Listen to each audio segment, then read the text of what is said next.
Alfreda Jan-April Fluker era detective del Departamento de Policía de Birmingham. Trabajó durante unos 15 años en el equipo de reducción del crimen. Dentro del cuerpo policial era una figura respetada y mantenía un perfil bajo, hasta la noche del 10 de abril de 2020.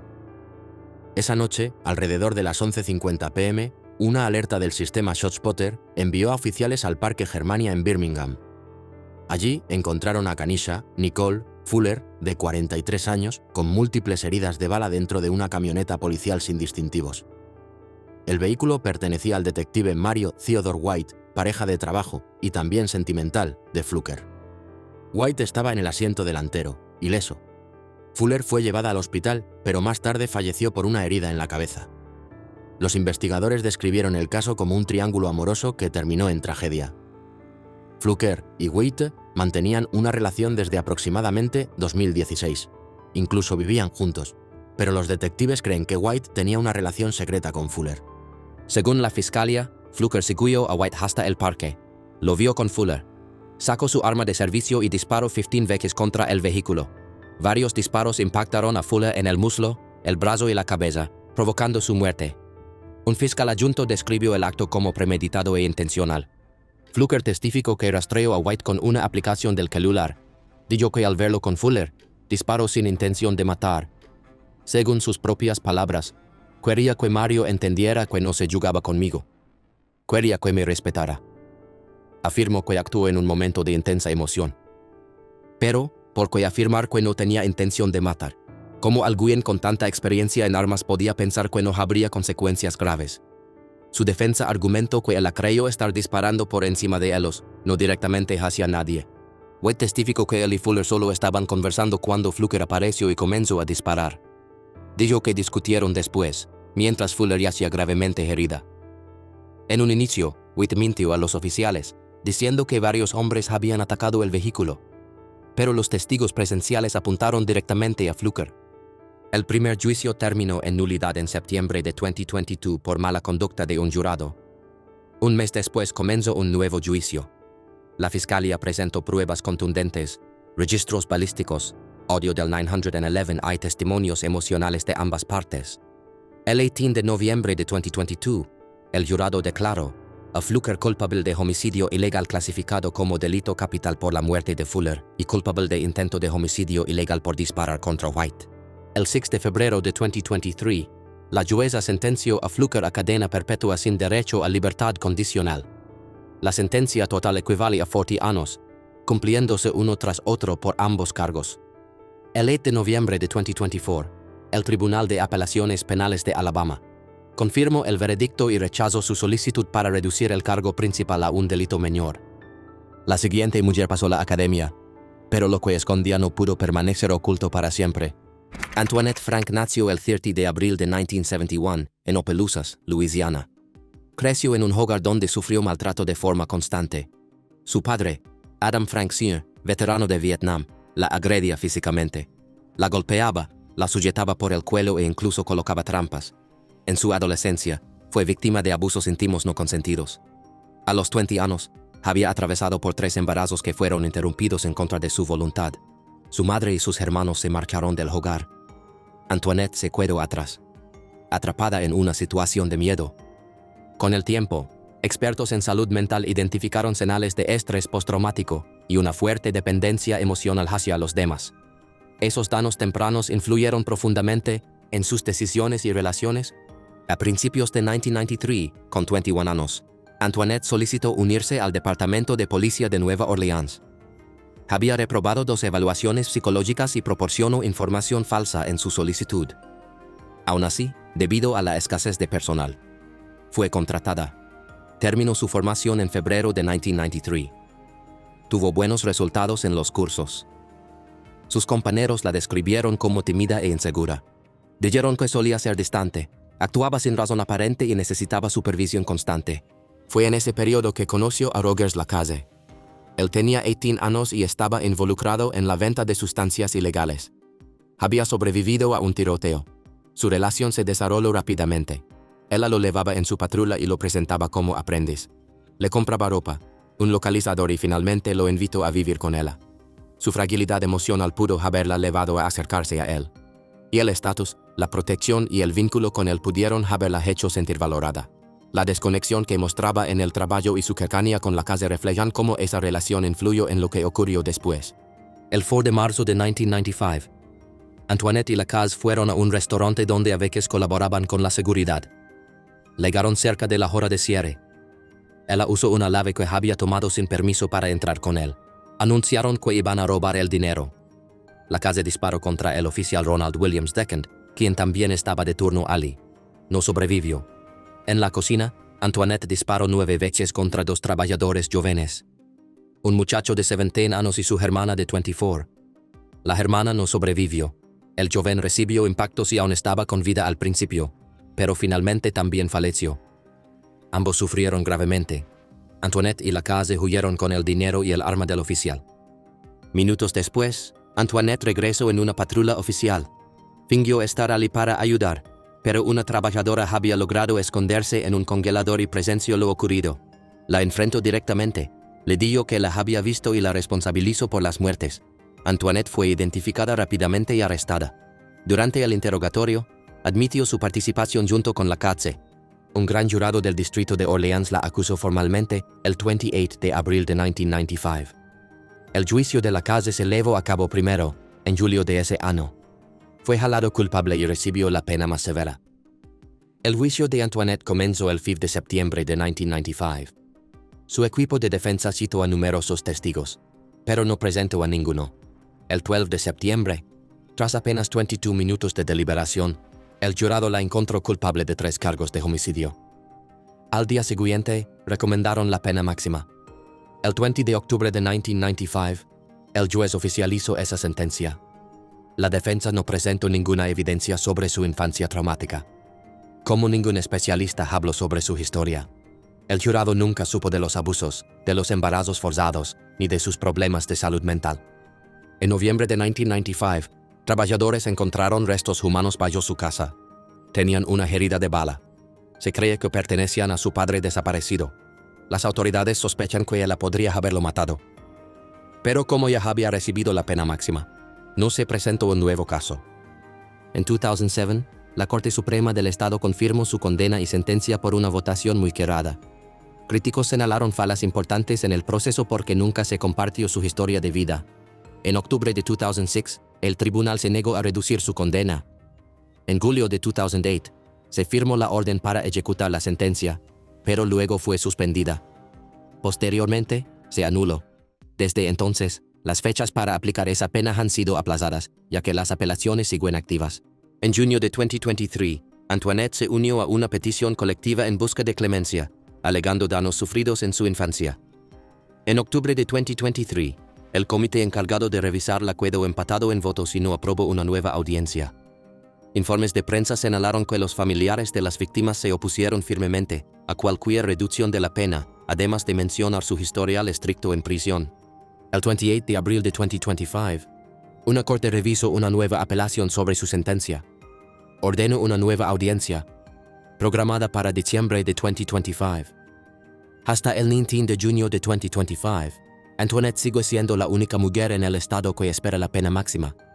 Se encuentra recluida en el Centro Correccional para Mujeres en St. Gabriel, Luisiana. La siguiente persona se convirtió en símbolo de injusticia para algunos y de culpabilidad para otros. Laurencia Ann Laurier Bembenek nació el 15 de agosto de 1958 en Milwaukee, Wisconsin. Su padre era carpintero y había sido oficial de policía. Tenía 2 hermanas mayores. Su madre siempre apoyó el deseo de Laurier de ingresar a las fuerzas del orden. En la preparatoria, le gustaban los deportes y las actividades al aire libre. Destacó en esquí y en competencias en equipo. Más tarde obtuvo un título técnico en comercialización de moda. También hizo algo de modelaje y apareció como Miss Marzo en un calendario cervecero de 1978.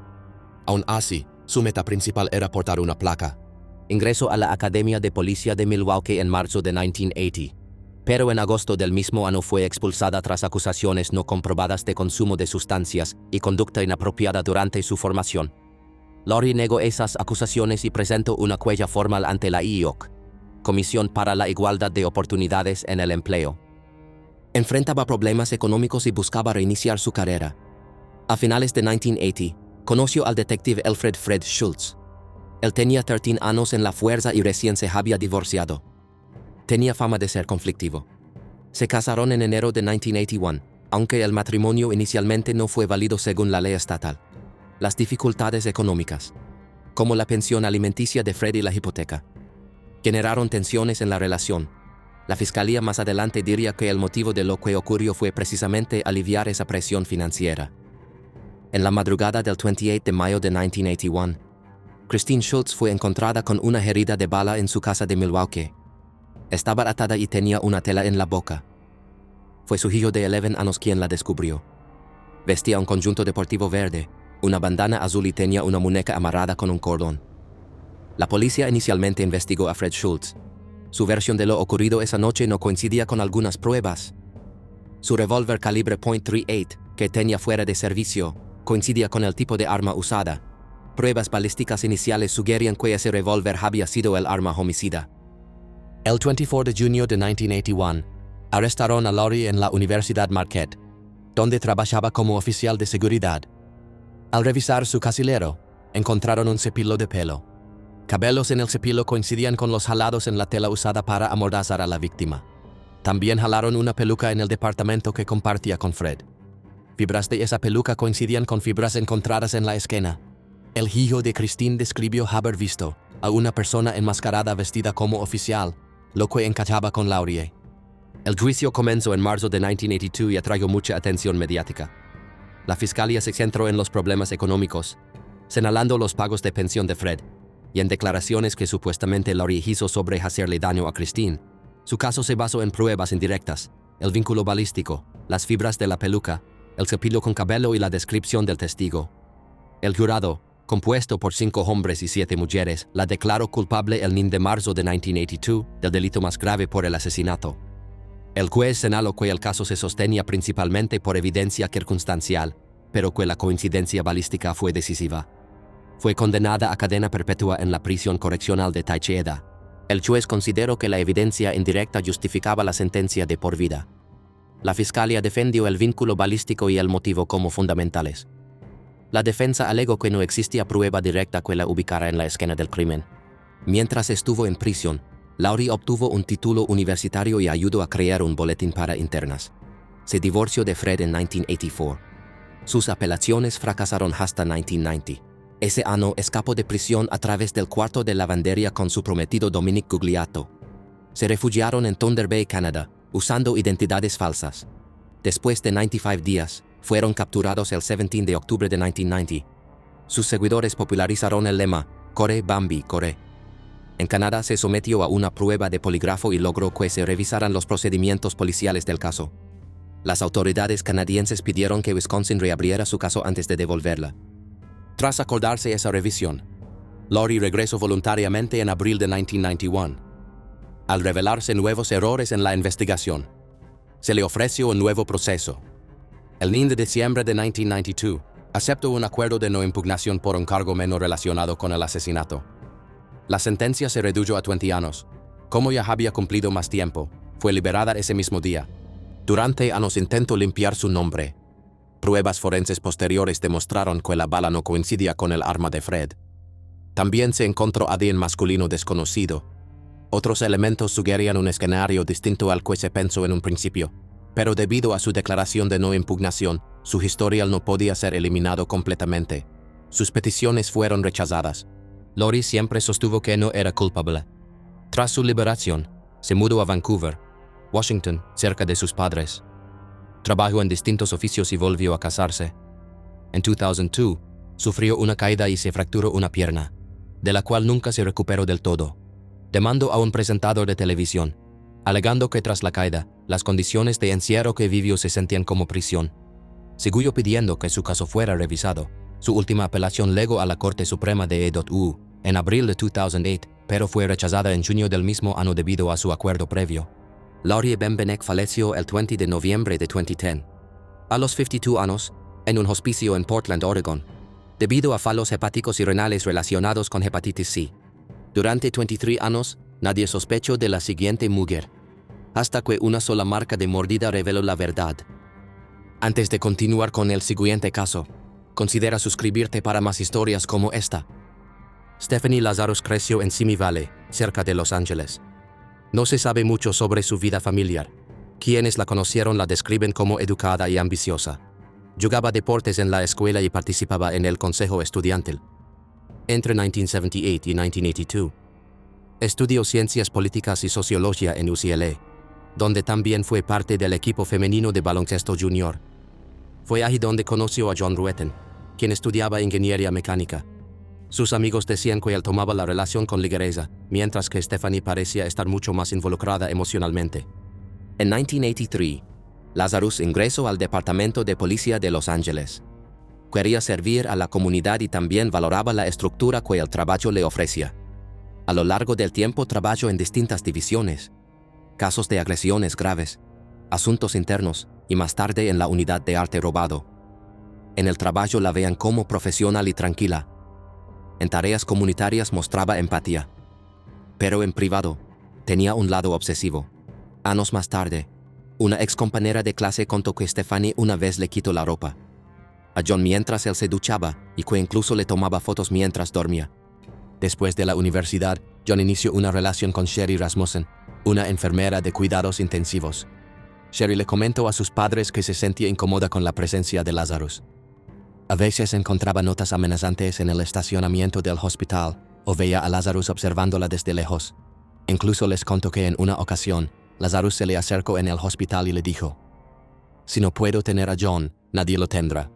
Cuando los padres de Sherry informaron esto a la policía, los detectives no tomaron ninguna medida.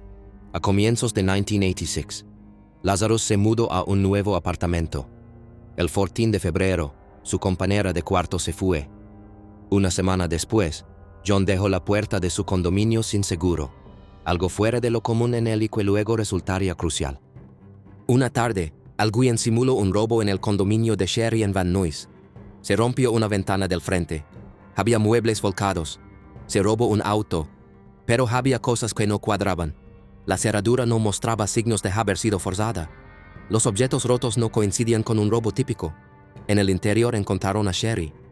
Había sido brutalmente golpeada. Recibió 3 disparos a corta distancia, cubiertos con una colcha. Estaba parcialmente atada. Tenía una mordida en el brazo. Fue una escena profundamente perturbadora y trágica. Los investigadores trataron el caso como un robo fallido. Un caso similar ocurrido cerca influyó en esa decisión. Ignoraron la posibilidad de que alguien cercano fuera el responsable. Incluso cuando el padre de Sherry les habló del comportamiento de Lazarus, no lo investigaron. Buscaron a extraños en lugar de mirar más cerca. La evidencia quedó almacenada por años. Un hisopo con la muestra de la mordida fue guardado pero nunca analizado. Una huella dactilar en una radio no fue procesada. Notas que mencionaban a Lazarus desaparecieron. Algunos detectives luego admitieron que no quisieron investigarla seriamente. Un especialista forense dijo que el departamento no quería mirar hacia adentro. Archivos se extraviaron o fueron ignorados. Pistas importantes se dejaron de lado. Unos 20 años después, un detective de casos sin resolver reabrió el expediente. El equipo forense analizó el hisopo de la mordida. Mostró un perfil genético femenino, lo cual no coincidía con la teoría del intruso masculino. Los detectives recolectaron de forma discreta una muestra de saliva de Lazarus, recogiendo un vaso desechado. La coincidencia de ADN fue casi absoluta. Los expertos dijeron que la probabilidad de que perteneciera a otra persona era prácticamente nula. Al mismo tiempo, las balas fueron analizadas nuevamente. Coincidían con un revólver policial calibre .38. Lazarus había reportado esa arma como extraviada 2 semanas después del crimen. El disparo a través de la colcha indicaba un intento de silenciar el sonido. La policía organizó un operativo cuidadoso. Invitaron a Lazarus al cuartel con el pretexto de interrogarla sobre un caso de arte robado. Él alegó sin sospechar nada. Pasó por los procedimientos habituales, luego la llevaron a una sala privada y la confrontaron. Parecía en shock. Dijo algo como: «Estoy en un programa de bromas. Esto es una locura». Los investigadores intentaron mantener la calma. Lazarus admitió que había confrontado a Sherry en el pasado, pero negó cualquier participación en su muerte. En el juicio, la fiscalía presentó el ADN, el análisis balístico, las inconsistencias en la escena del crimen, las anotaciones obsesivas en el diario de Lazarus y el testimonio de John. El fiscal abrió con una frase sobre la mordida, la bala, el cañón del arma y un corazón roto. John declaró en la corte. Dijo que su relación con Lazarus fue intermitente hasta poco antes de su boda. Llamó su último encuentro un error. Dijo que no pensaba volver con ella tras casarse. La defensa argumentó que la muestra de ADN era antigua y podía estar contaminada. Dijeron que la coincidencia balística era circunstancial. Señalaron que no había huellas ni cabellos que la vincularan directamente a la escena. A pesar de eso, el jurado aceptó la prueba de ADN por su altísima fiabilidad. También consideraron que su entrenamiento le permitió manipular la escena y engañar a los investigadores. La declararon culpable del cargo más grave. En mayo de 2012, fue condenada a 27 años a cadena perpetua, con años adicionales por el uso del arma. Fue enviada al Centro Correccional de Mujeres en Corona, California. Ali mostró remordimiento públicamente. Asistió a cursos de manejo de ira. Recibió apoyo de algunas internas y cartas del exterior. En una audiencia de libertad condicional en noviembre de 2023, hizo una declaración clara. Dijo sentirse enferma por haber jurado proteger y servir, y terminar quitándole la vida a Sherry Rasmussen. Afirmó que fue un enfrentamiento no planeado, que usó la fuerza hasta que Sherry dejó de responder. Pero la familia de Sherry no creyó en su arrepentimiento. John dijo que su declaración parecía ensayada y falsa. En mayo de 2024, la Junta de Libertad Condicional revocó una decisión previa favorable. Señalaron la planificación del crimen, cómo usó su formación para ocultar pruebas, y dudaron de la sinceridad de su arrepentimiento. La próxima audiencia podría ser a mediados de 2025, pero las posibilidades son bajas. ¿Aún quedan preguntas? ¿Actuó por impulso o lo planeó? En 2023, ella lo llamó una pelea intensa. Los expertos analizaron trayectorias de bala, decisiones en la escena y señales de premeditación. Concluyeron que sí hubo planificación. Creía que podía salirse con la suya sin dejar rastro. Porque tomó 23 años enfocarse en ella. Los investigadores se quedaron a la hipótesis del robo. Archivos clave desaparecieron. Solo al ver un perfil genético femenino consideraron que el responsable podía estar dentro del cuerpo policial. Y entonces las piezas encajaron. Los seguidores de casos criminales aún discuten su conducta. Se preguntan si padece un trastorno de personalidad. Debaten si su arrepentimiento es real. Un comentario en línea decía que ella lo presentó como un hecho no planeado que se le fue de las manos. Otros señalan que John mantuvo contacto con ella después de todo. Y eso resulta difícil de comprender. ¿Y qué pasa cuando la persona que debería proteger a los internos es quien les tiende la trampa en silencio? Erin J. Sharma nació en 1976 en una familia militar.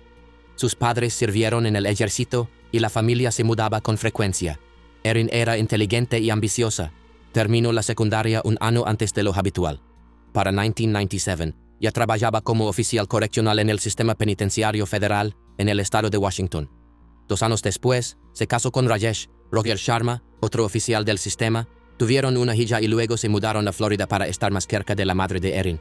En Florida, Erin fue asignada a la Unidad de Vivienda Especial, SHU, del Complejo Correccional Coleman, un ala de máxima seguridad para reclusos considerados peligrosos o informantes. Uno de esos internos era Richard Allen Delano, de 39 años. Tenía fama de ser un soplón y estaba vinculado al tráfico de fentanilo dentro de la prisión. El 3 de febrero de 2005, durante una ronda rutinaria, Delano metió el brazo por la ranura de comida de su celda y le agarró el brazo a Erin, dejándole un moretón. Otros oficiales escucharon lo ocurrido. La respuesta de Erin fue silenciosa, pero escalofriante. Vas a pagar las consecuencias. Recibió primeros auxilios menores y se fue temprano a casa. Sin embargo, nunca presentó un informe oficial.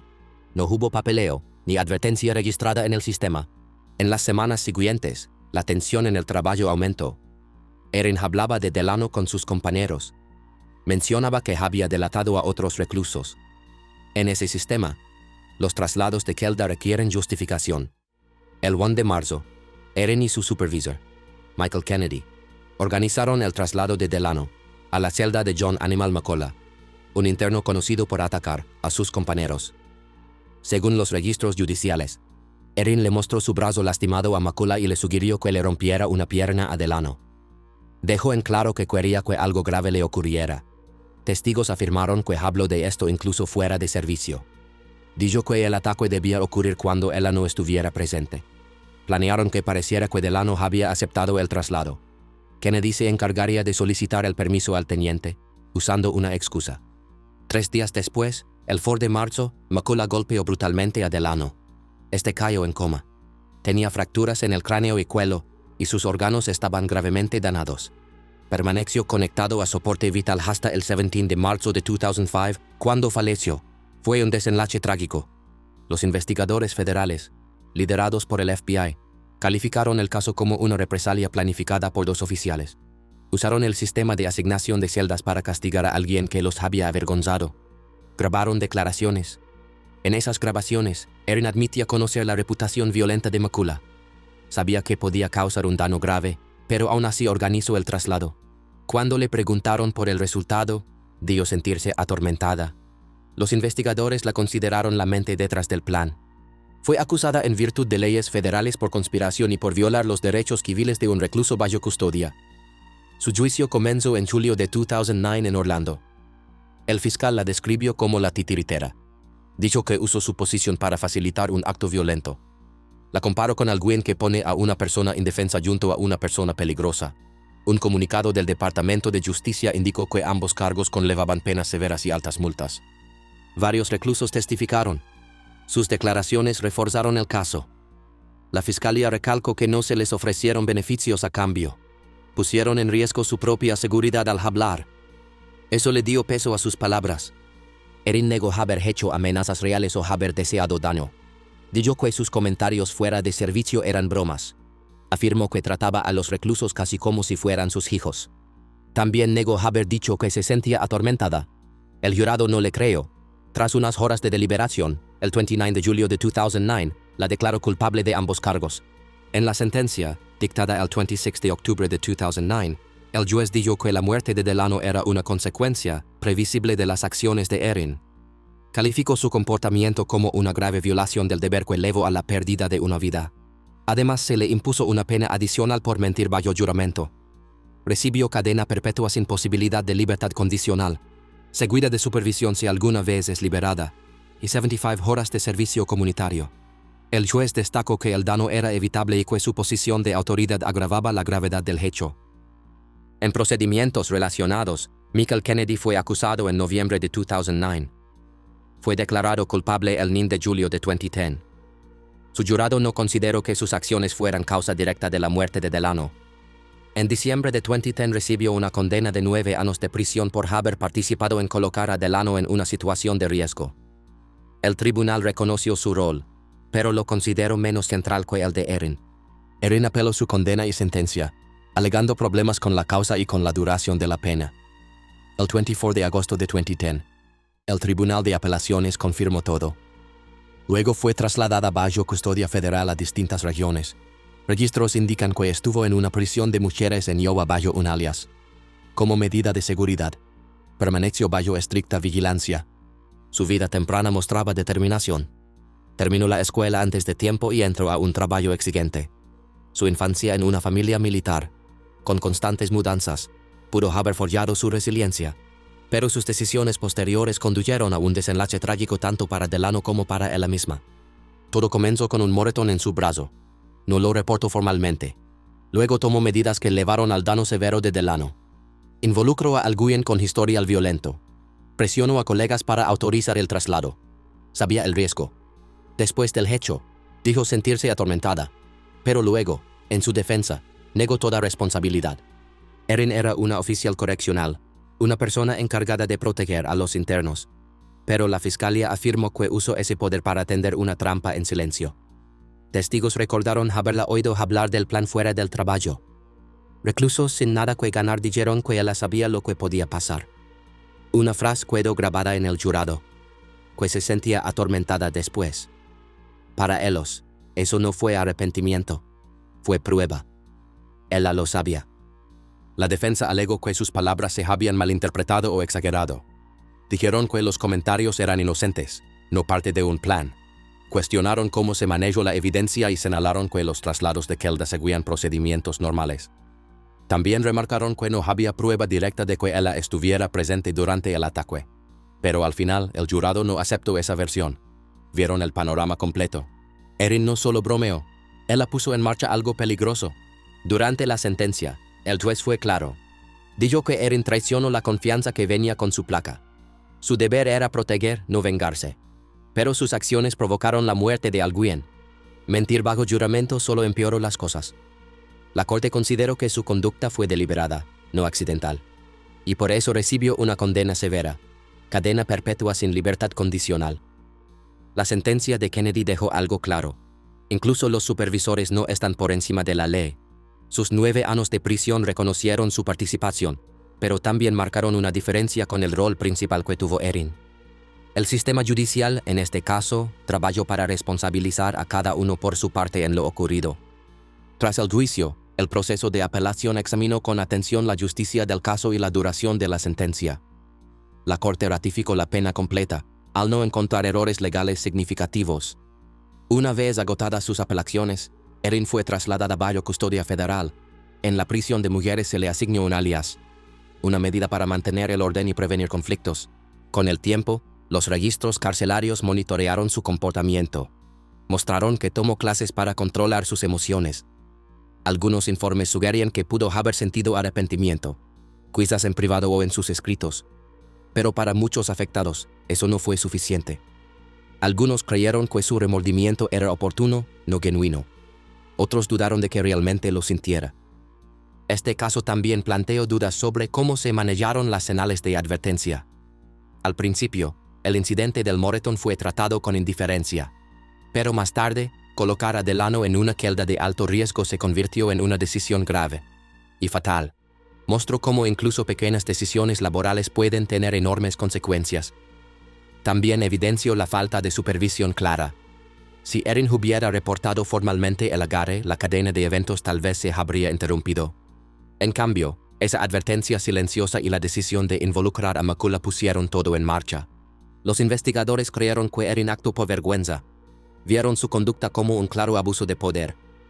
Tenía control sobre las asignaciones de Kelda y lo usó para ejecutar un plan. El FBI, junto con funcionarios penitenciarios, recolectaron testimonios de personal y reclusos. Esa evidencia mostró que ella sabía que alguien podía salir lastimado. También demostró que luego dijo sentirse atormentada por lo ocurrido. Esa frase fue vista como prueba de que sabía el riesgo desde el principio. Durante el juicio, los miembros del jurado enfrentaron decisiones difíciles. ¿Fueron serios sus comentarios o solo palabras sin intención? ¿Erin y Kennedy siguieron los procedimientos o los manipularon? El jurado escuchó todo con atención. Oyeron a reclusos que testificaron sin recibir promesas de beneficios. Escucharon a Erin decir que no quiso hacer daño. Y también oyeron sus propias palabras reproducidas en la sala. Al final, creyeron que el plan era real y que costó una vida. El veredicto puso fin a la carrera de Erin y la condenó a cadena perpetua.